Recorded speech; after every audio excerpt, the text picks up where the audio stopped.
introduce this guy, Michael McAfee. I went to his session yesterday, 2 sessions, and I tell ya, he is brilliant. He's awesome, he's inspiring, he's encouraging. He has so encouraged me and put a fire in my belly to keep going and standing up for my mob and advocating for my mob.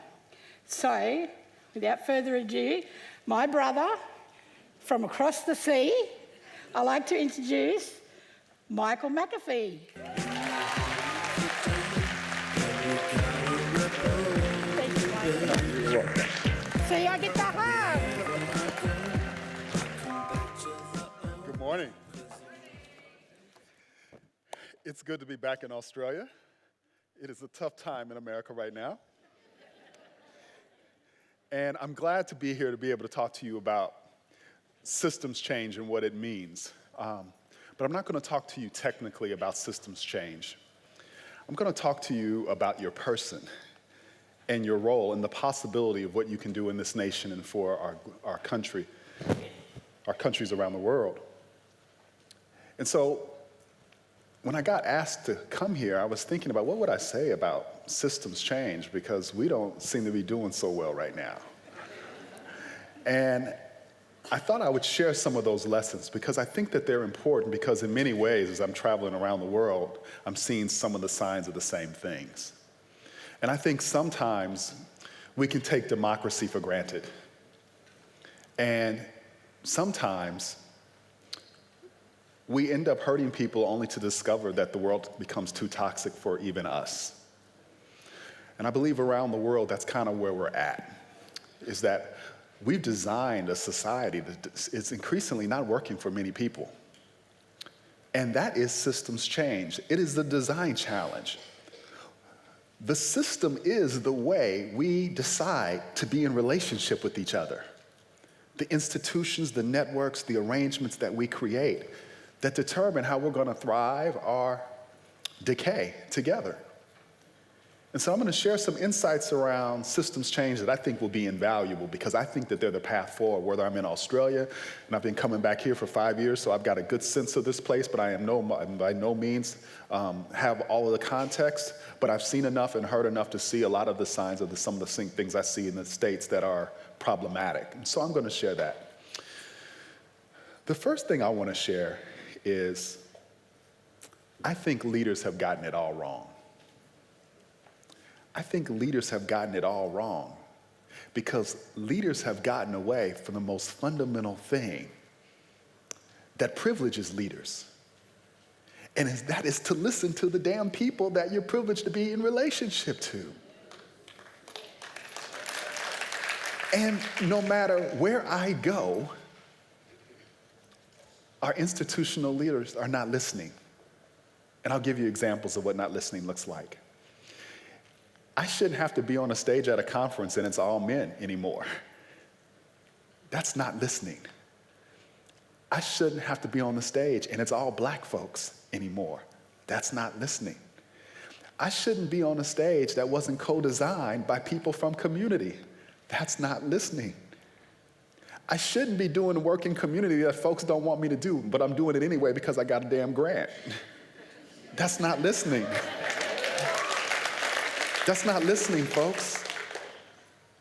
And if you want to know why America is in the situation that it's in right now, it's not because of the racists. We already know what they're going to do. And they're a dying breed, and this is their last gasp anyway. Because the reality is, the majority of children born in America are already children of color. So the deal is done. So that's just the way it's going to be.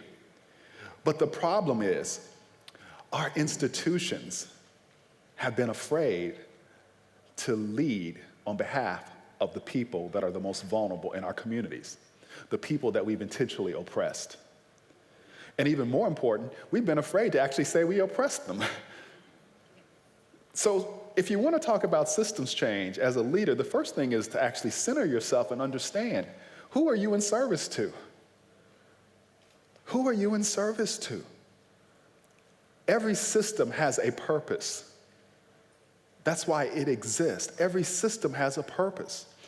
And in America, The systems that I find to be the most results-based, the most beautifully, elegantly designed are the most racist. And that's unfortunate, that the racists are better at results-based work than we are. That's true, folks. If you go back and you listen to, I can just go back to the 80s with Lee Atwater, and I listened to Lee Atwater, who was a politician, his Southern states strategy to divide the nation, and you listen to that and you bring it forward to where we are with Trump, and you see the institutions that they built. You see the public policy agenda that they built. You will see that it is no surprise that they're getting ready to stack the Supreme Court. They believe in population level impact. They believe in structural change. They believe in collective impact. We believe in charity work. We believe in charity work. We do these little bitty programs and services, and they're important, but it's cleanup work in the face of that.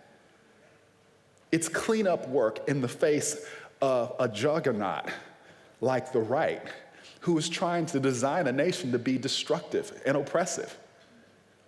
And for too many years, we've been actually complicit in that. Folks come up to me every day and say, can you believe that Trump is in office? I'm talking about other Americans. And they're usually white. And I'm like, hell yeah, I live this every day. But you're surprised because you actually haven't been listening. That's my damn point.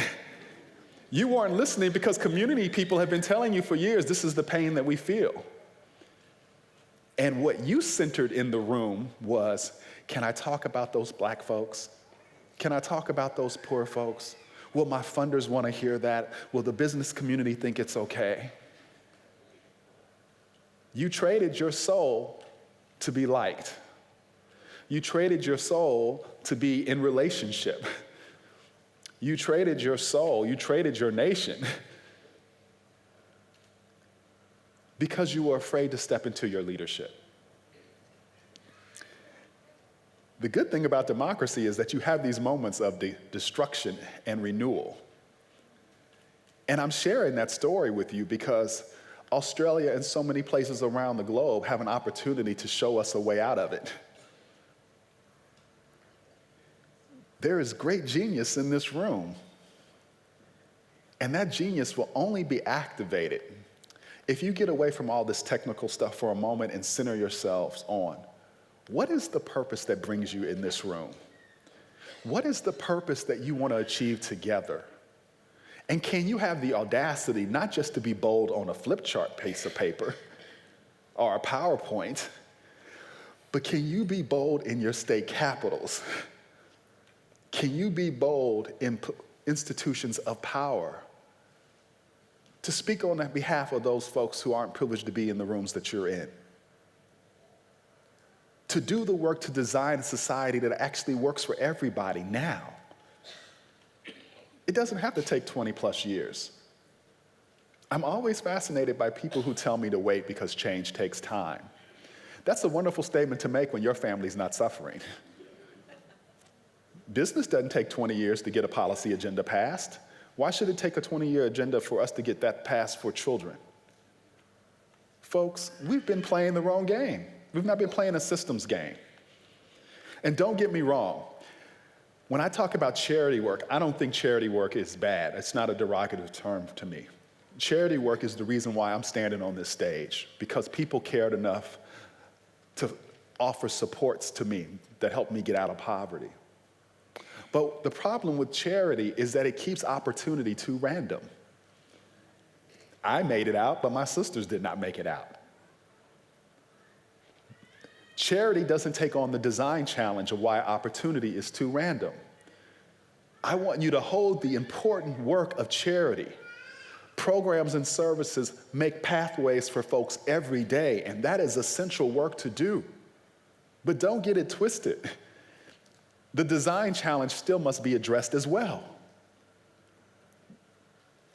We can do the systems work of improving programs and services so that they are done with greater quality and greater effectiveness.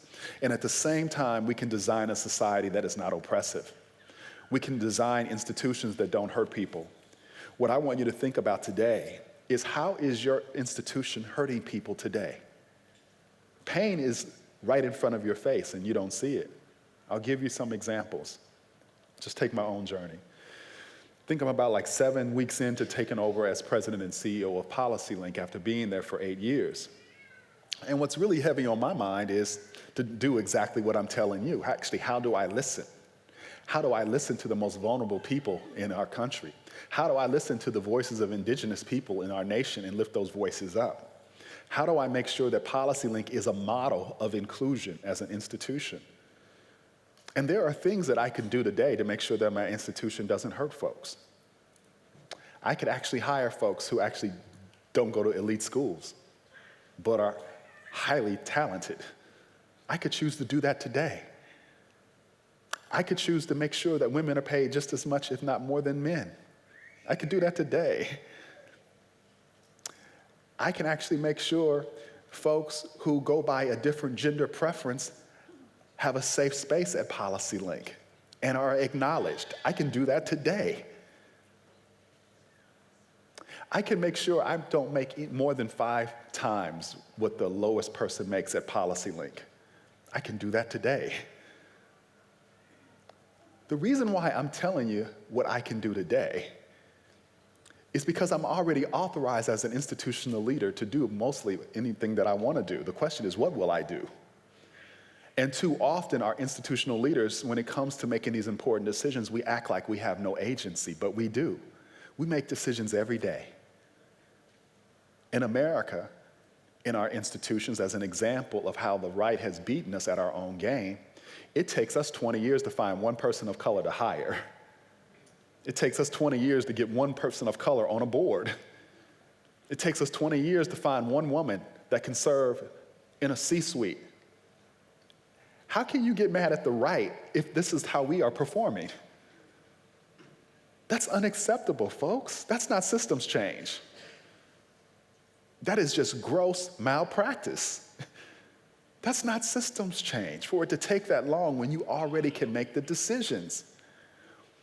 So as I think about my role, I'm thinking about what I'm going to ask you to do today. I'm asking you to step into your power, to not ask permission anymore to create the world that you want to see. Because the reality is you're never going to get permission. No one's going to authorize you to make this world a better place. That's within your ability to do right now.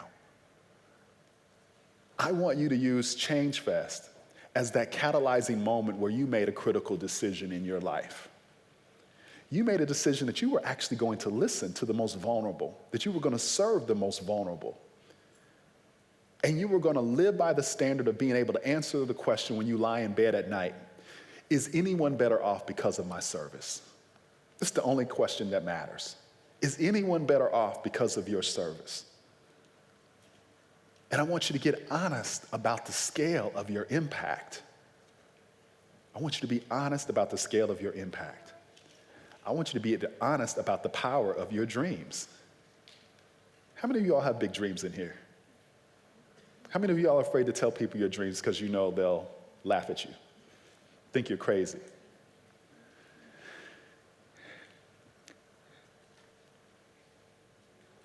You got to live into your dreams, folks. The democracy depends on it. And I'm going to tell you a story.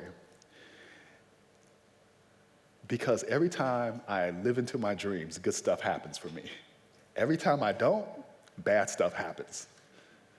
You know, I'm only in this position right now because when I was 17, I decided to go into the military because I didn't know how to get out of poverty. But I saw my dad in the military, so I decided I'd go in the military. I spent 8 years in the military. And then I got out of the military. I didn't know what to do after I got out of the military. I just got tired of taking instructions, wanted to do something else. I started finding my equity focus. And I wanted to go to college, but I had bad grades because I just wanted to play sports and chase girls when I was in college. And so I had to figure out, how do I get into the university and grad school and get them to pay for it? So I went to the dean. I started working at a foundation. I go to the dean and I say, you want me in your program, because of my proximity to money and power. And if you put me in this program, I'm going to rock it. Just give me a chance. Put me on provisional admit. I'll pay for the first semester. They put me in that program. They paid for the rest of my schooling all the way through my doctoral work. I'm telling you that story because I had a dream about what I wanted to do, and I knew I needed to get the skill. And I knew that if I stood in line, I would never gotten into that university. And so I got out of the line, and I just hustled my way into academia. And then I got serious about school. But I also got serious about finding my way into the places to work. And it was at that foundation that I learned the power of bringing people together, what you all have here, and the amazing leaders that have brought this together. And it was at that foundation that I also got fired. This was the first time I had to choose. I got fired in my 20s at a time when all I had to do was be quiet, and I could have gotten anything that I wanted.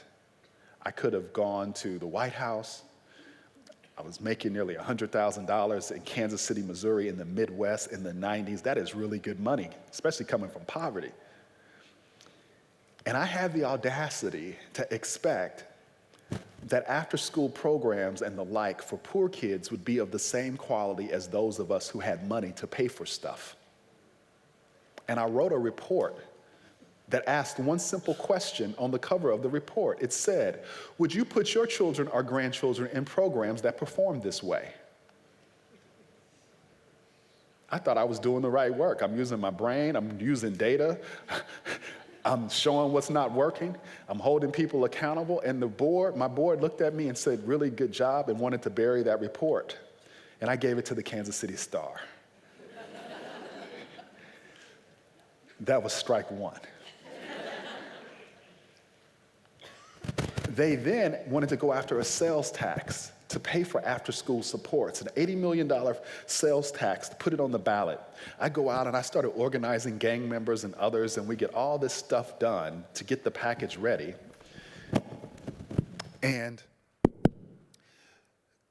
we get right up to the ballot effort, and they don't want to do it. And I kept pushing and pushing and pushing.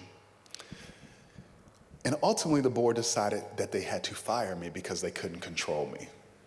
Now, this was the best gift for me at this moment, and this is why I'm telling you this around systems work and trying to link all this together.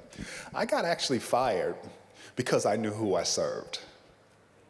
I refused to negotiate away the standard that poor kids deserve to have the same type of quality after-school supports as everybody else's kids. And I would refuse to look white folks in the face and back down. And the sanction was they fired me. And that meant that I needed to leave Kansas City because I was not going to work anytime soon. And I moved to DC, and I started working in DC.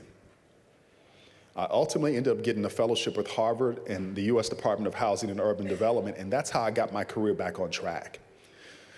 I'm telling you that story because that was the best gift that I ever got. It was the best gift because it made me choose who was I really allied with. It's one thing to talk a good game, but it's another to have to say, do I keep my luxury, my comfort, my stability, or do I really want to be in this fight for real? Well, after I got that fellowship with Harvard or HUD, I moved to Chicago and spent 11 years in Chicago, and I was confronted with that again after working in the federal government, in that I couldn't have the impact that I wanted to have. And now I've got a bigger problem. I got a family, I got property, I'm starting to accumulate some wealth and assets. I got this wonderful job security, and don't get fired from the federal government hardly at all in the United States. And I could just sit there really and just ride that out for the next 20 years. But my heart said that that's not the work that I wanted to do. And so I ultimately ended up leaving HUD to come across the country to work for a darn nonprofit with no stability. You only eat what you kill, right? And so that's the way it goes. But that decision was, again, one of those choices that was invaluable. Sometimes you start your career in your 20s and you're really enthusiastic and idealistic, and by the time you get mid-career, that's gone away. I've had over a 20-year run of being idealistic and having a ball because I've listened to that voice inside. Going to Oakland darn near tripled my income, and God knows how it quadrupled my impact, because I got a chance to work with President Obama on Promised Neighborhoods.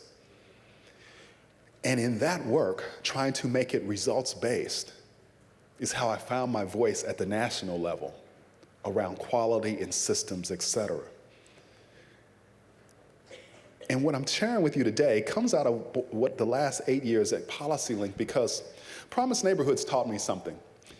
It taught me not to get excited about programmatic work anymore. For me, that's just me. I'm not telling you what to do. I decided not to get excited about programmatic work anymore, because even on a good day, if I'm holding population level interest, Promised Neighborhoods at best serves 300,000 of the 14 million kids living in poverty. So while it was a great federal win to get that program, get it designed, get it baked into the federal system, and it gives communities $30 million over 5 years, for God knows how long that will continue. We've been able to continue that work under President Trump. It's not a systemic approach. We use all the right language, but after 5 years, folks haven't really focused on the systems. If it crumbles again. So even though we use the term cradle to career, if we're lucky by the 5th year, we've got the 0 to 5 pipeline built, and then it goes away. What it made me realize is that there's a bigger design challenge. It's not programmatic. Promised Neighborhoods is charity work. It's good charity work, and it's going to do some good in people's lives. But the bigger work for me in PolicyLink is to design a nation where actually Promised Neighborhoods is not needed. That is actually the work. To design a society where Promised Neighborhoods actually is not needed, only for maybe that last 5 to 10% of society that's always going to need us to care for them. There's always going to be people in society that need us to care for them. That's where our charity should be focused. The rest of our work should be on liberation, folks. Liberating people so that they don't need our supports, because our institutions are doing their job. Our institutions are serving. What I want you to take away from Change Fest, that this is that moment. When I got that realization about a year and a half, 2 years ago, and started thinking about, well, what does that mean for me? It became a really lonely and depressing moment for me, because sometimes as a leader, as you're transitioning from one thing to the next, it gets tough to find that vision. And I kept thinking, at this time, Angela's talking to me about, Michael, would you like to run PolicyLink? And I'm thinking, I would love to, and what would I do? And I'm trying to find that vision to make the leap from Promised Neighborhoods to running PolicyLink. And I'm churning, and the harder I think, the more emptier my head was getting. It wasn't coming to me. And then I remember what my dad used to say. He used to say, Michael, sometimes you gotta watch as well as pray. He used to tell me, sometimes you just gotta be still. And so I just got still, and I started reminding myself, what do I really care about? What really moves me? And so I started sitting for about 6 months with, what do I care about? And all I could begin to see was people's faces of folks that I've run across to in this country. And there was one thing about all those folks, that they were the most vulnerable. It wasn't the privilege of me being in all these rooms of privilege that I'm in. The thing that I cared about was those folks. And so I started thinking, well, what would I do? And what is this moment? And then it reminded me of how to put it all together. A leader's job is to know the moment that you're in. Trump has actually given me a gift that I would have probably never been able to act on in another environment. He's given me the gift of knowing that our democracy is going to crumble if we don't get our shit together. And that this is actually a moment where I could actually have the audacity to dream big, and people will at least be on the journey. This is one of those few moments. In the 90s when I was coming through, I could have had this vision and it would have never happened. So I decided to come out with this notion of winning on equity. That this is the moment to not play at equity, creating a just and fair society, to not nibble around the edges, but to create the juggernaut that is the response to the right's ability to create an oppressive society. For us to actually live into creating a just and fair country. and to actually have the audacity to set the standards for what would that mean for housing, for education, for policing. That is the journey that we're on. Now, why am I telling you this story? Because when I originally told people this, they thought I was crazy. They said, man, I wouldn't do that. It's going to be tough. It's going to be hard. No one's going to let you do that. This is one thing about coming from the hood. You don't worry about people letting you do anything. You don't mind fighting. So this is a great moment because now that winning on equity idea is starting to take hold. And I've gotten enough traction that now I'm leading on it. So what will this mean for the nation? For the first time in the nation, we're actually going to have a standard. If you think about our equity movement, like all of you in this room, where we're all not just doing separate things, but we're coming together to say what winning on equity would look like. And we're going to have the audacity to build the infrastructure to fight for that and win, and to hold electeds accountable for it. We've never had that. If you came to America and said, what does winning on affordable housing look like in America? You're going to get a gazillion different answers. If you came to America and said, what would winning on making sure that policing wasn't oppressive look like in America? We'd give you 1,000 different answers. If you said, what would water quality look like across this country since it's so bad? 1,000 different answers. We're going to land the 1 to 5 transformative things that will unleash transformation for the 100 million folks living at 200% of poverty in America. Folks, that was just a dream 6 months ago. That's all it was just a dream. And no one authorized me to do it. No one gave me the idea. Well, I take that back. Yes, they did. Every step of my journey, community have been telling me what we should be doing. I'm choosing to listen. I actually was able to conceive that vision because I've actually been listening to community. And what I want you to think about today is, what does community need you to do transformatively? Not to provide a momentary respite, but radically change this society. Change Fest suggests something. I've heard the word bold used a lot. If you're going to be bold, you must possess radical imagination. You must possess radical imagination to see things that nobody else sees. That's your currency as a leader. That's your gift, folks. It's not for someone else to see. It's for you to bring it into possibility. What I'm asking you to think about today is, what is that transformative thing in you that needs to be ignited and needs to be expressed outwardly so that you can join with each other in this room? On so many levels, you all are ahead of us in the States and don't even know it. On so many levels, you all are ahead of us. And that's why I love coming back, because I learn something new every time I come here.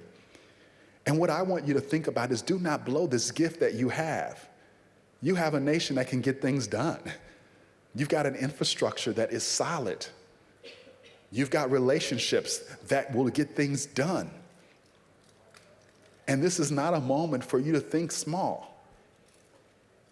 This is a moment for you to lead the world and what it looks like to advance equity. And where you start is by how you treat indigenous people. Finish that business. Finish the business of honoring the way you hold up and uplift your indigenous people. Because when you get that right, everything else will be made right. It's the same for us in America. And I'm asking you not to think about whether the collective will want to do that. I'm asking you to hold the interest of the collective, but I'm asking you to start leading that way yourself. For those of you who have agency, you all have it. The question is, when will you activate it? Honor community today. Don't have another meeting that wasn't planned with them. Don't design another group of services and programs that they don't want. Get in relationship. Get in relationship, folks. This is the work for our generation, whether you like it or not, and we can even get it now, or we can watch our democracies crumble. Because I don't know if you've seen it or not, but there is a movement across this nation to set our nations back 70, 80 plus years. There is a movement of folks who really do want to aggregate power in a few hands. And for those of us who think, oh, it will not matter, it will not impact us, I wish you could come to America and see how our neglect has us all suffering. My parents took me out of private school in the 70s when they started busing. Now, my parents did that thinking they were doing something good for me, and they were. They didn't know better, but what they seeded was the conversation on what type of public education system should we have. We lost the battle on that. We gave that away. We walked away from the public education system. And today, we have a horrible public education system. So what does that mean? It means that as our cities come back, all of our shiny downtowns, the average American can't afford to live in those downtowns, especially if they have children. Because now you have to send your kids to private school and you can't afford a rent and mortgage and private schooling. That's what neglect gets you. If you've heard of the Flint water crisis, that water crisis is all over the country. Water quality is horrible all over, unless you can afford the infrastructure. So when we thought we were hurting those people, that it was those people's problem, payment has come due in America. Trying to screw over black folks has created a society that now is too toxic for white folks. I was telling someone yesterday, the sad thing is this: black folks actually listen to the racist white folks. We did what they told us, to go get educated, stop being lazy and get a job. That was their frame, their narrative for us. The most educated group in America now is black women. And those racists who told us to go get a job and to get educated are still sitting in those small towns with no college degree. They couldn't even move to the cities and compete with us now. And I say that not to say it negatively. I'm saying it to show you how toxic oppression and racism and exclusion becomes. That before you know it, the world has left you by, and the shit that you were preaching, you can't even hold up to the standard. And that's what's happened in our nation right now. That's why you see all those folks so angry. They just aren't at that stage of anger where you have to take what they call maybe acceptance, where you have to say, you know what, I accept that I'm here by my own doing. It's still too easy to say it's those people. Today, it's Mexicans now. It's the Mexicans coming across the border. No, it's not. We're giving away, throwing away billions of dollars of produce because of what's happened with immigration, folks are no longer picking that stuff. So why am I telling you all this? This is your moment. This is your moment to rise up. This is your moment to be great. This is your moment to go to these sessions today, reflect, and think about what is your purpose individually. Because if you activate that purpose, you'll be able to join in a powerful way. What is your purpose individually? What is the change in the world you want to see individually? And then who do you need to join with to create change at a greater level? Don't be afraid. Don't be afraid. Step into that fear. Abandon yourself to the strengths of the folks in this room and watch what happens. You have a chance to do something that few nations have a chance to do, which is to stay on the leading edge of creating a prosperous society and not have to slip backwards. We're cleaning up a mess because we didn't learn that lesson. Change Fest is not just the conference. This is a call to action. This is not just a conference, folks. This is a call to action. It is an individual call to action for you to dig deep and really put it all on the line for what you care about. This is your legacy work. Don't settle. This is your legacy work. Let's leave here today. Let's create a society where everybody can participate, prosper, and reach their full potential. That's the unfinished business for all of our nations. If we do that, we will create an equitable society. If we do that, I guarantee you, we will be able to lie down in bed at night and answer the question affirmatively, yes. that our brothers and sisters are better off. So thank you.